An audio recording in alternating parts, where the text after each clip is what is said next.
जय श्री राधे राधे दोस्तों, आप सभी का आपके अपने YouTube चैनल अध्यात्म भक्ति में बहुत बहुत स्वागत है। आइए आज आप सब जानेंगे वर्ष 2024 में आश्विन मास कृष्ण पक्ष की इंदिरा एकादशी व्रत के शुभ मुहूर्त के बारे में, पारण समय के बारे में, पारण कब और किस चीज से किया जाएगा, इस दिन भगवान को विशेष करके किस चीज का भोग लगाएंगे और फिर सुनेंगे इंदिरा एकादशी व्रत की कथा। आप सभी भक्तों को इंदिरा एकादशी व्रत की ढेर सारी शुभकामनाएं। आप सभी के जीवन में लक्ष्मी नारायण की कृपा से आप सभी को सभी प्रकार के सुख और समृद्धि की प्राप्ति हो।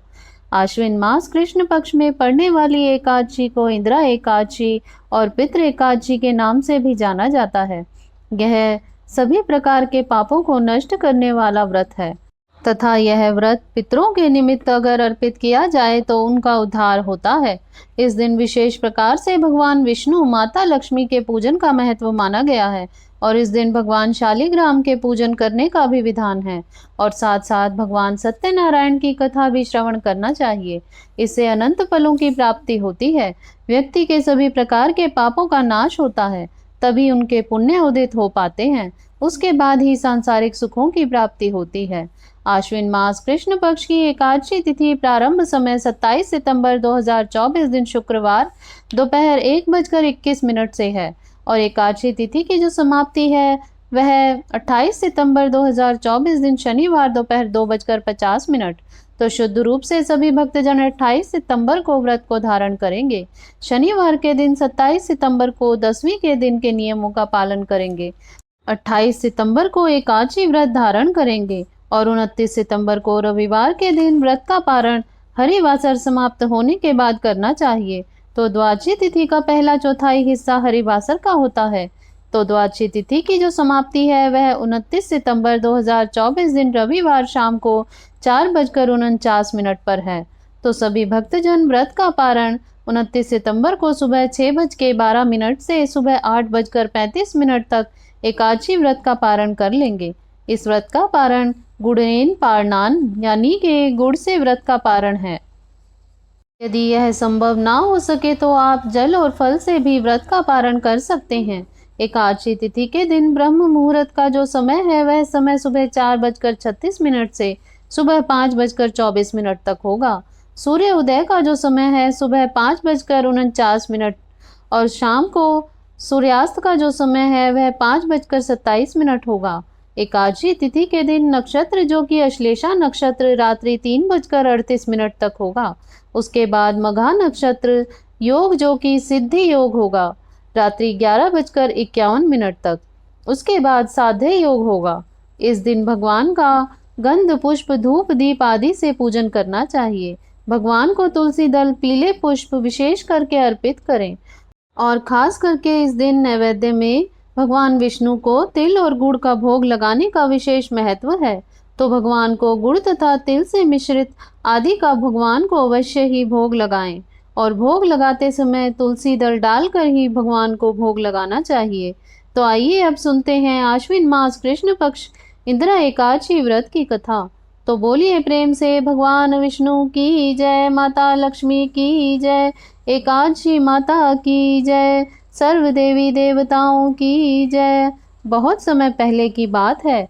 एक बार महाराज युधिष्ठिर ने भगवान श्री कृष्ण से पुनः प्रश्न किया कि हे भगवान, आप कृपा करके मुझे आश्विन कृष्ण एकादशी का महात्म हमें सुनाइए।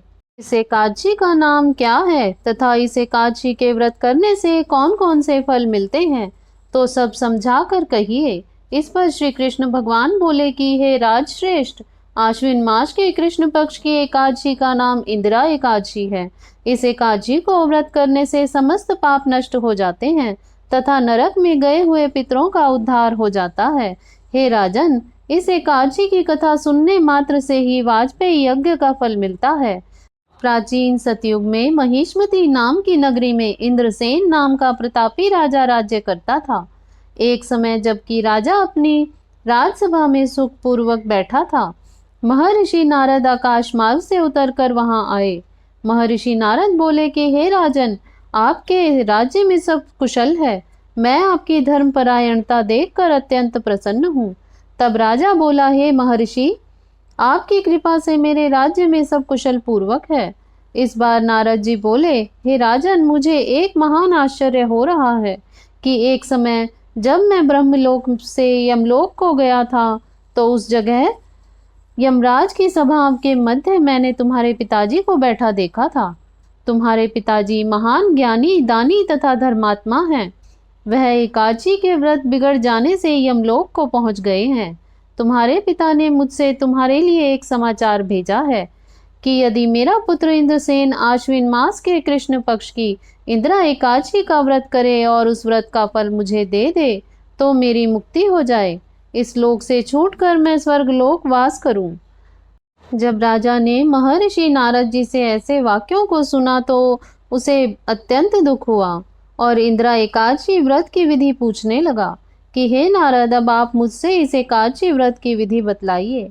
इस पर नारद जी बोले कि हे राजन, आश्विन मास के कृष्ण पक्ष की दशमी के दिन के प्रातः काल से ही श्रद्धा सहित स्नान करिए। दशमी के दिन से ही व्रत के नियमों का पालन कीजिए। उस समय जल से निकलकर श्रद्धा पूर्वक पितरों का श्राद्ध करें और उस दिन एक समय भोजन करें और रात्रि को पृथ्वी पर शयन करें।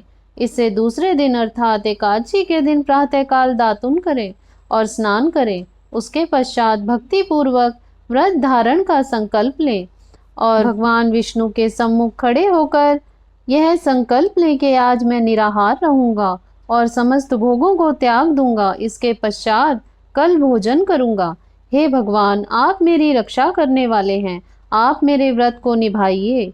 इस प्रकार आचरण करके दोपहर को शालीग्राम की मूर्ति का भोग लगावें। भोजन में कुछ हिस्से को गौ को दें और विष्णु भगवान की धूप दीप नैवेद्य आदि से पूजा करें और रात्रि को जागरण करें। इसके उपरांत द्वादशी के दिन मौन होकर बंधु बांधवों सहित भोजन करें। हे राजन, यही इंदिरा एकादशी व्रत की विधि है। हे राजन, यदि तुम आलस्य रहित होकर इस एकादशी व्रत को करोगे तो तुम्हारे पिताजी अवश्य ही स्वर्ग को जाएंगे। महर्षि नारद राजा को जब उपदेश देकर अंतर्ध्यान हो गए तो राजा ने इंदिरा एकादशी के आने पर उसका विधि पूर्वक व्रत किया। बंधु बांधव सहित इस व्रत को करने से आकाश में पुष्पों की वर्षा हुई और राजा के पिता यमलोक से गरुड़ पर चढ़कर स्वर्ग लोक को चले गए। राजा इंद्रसेन भी एकादशी का व्रत के प्रभाव से इस लोक में सुख भोग कर अंत में स्वर्ग लोक को चले गए। श्री कृष्ण भगवान कहने लगे कि हे धर्मराज युधिष्ठिर, यह मैंने तुम्हारे सामने इंदिरा एकादशी के व्रत का महात्म्य वर्णन किया है। इस कथा के पढ़ने व सुनने मात्र से ही समस्त पाप नष्ट हो जाते हैं और अंत में विष्णु धाम के वास की प्राप्ति होती है। तो बोलिए प्रेम से भगवान विष्णु की जय, माता लक्ष्मी की जय, एकादशी माता की जय, भगवान श्री कृष्ण की जय, सर्व देवी देवताओं की जय। इस प्रकार से जो भी भक्तजन सच्ची श्रद्धा के साथ नियम और निष्ठा के साथ इंदिरा एकादशी का व्रत धारण करते हैं तो उनके पूर्वजों का भी उद्धार होता है तथा पृथ्वी पर सभी प्रकार के सुखों की प्राप्ति होती है और अंत में स्वर्ग लोक की प्राप्ति होती है। तो आशा करती हूँ आपको यह कथा और जानकारी अच्छी लगी होगी। इस प्रकार से ज्ञानवर्धक जानकारियाँ प्राप्त करते रहने के लिए, व्रत पूजा आदि के बारे में जानने के लिए यदि आप चैनल पर पहली बार आए हैं तो चैनल को सब्सक्राइब कर लें।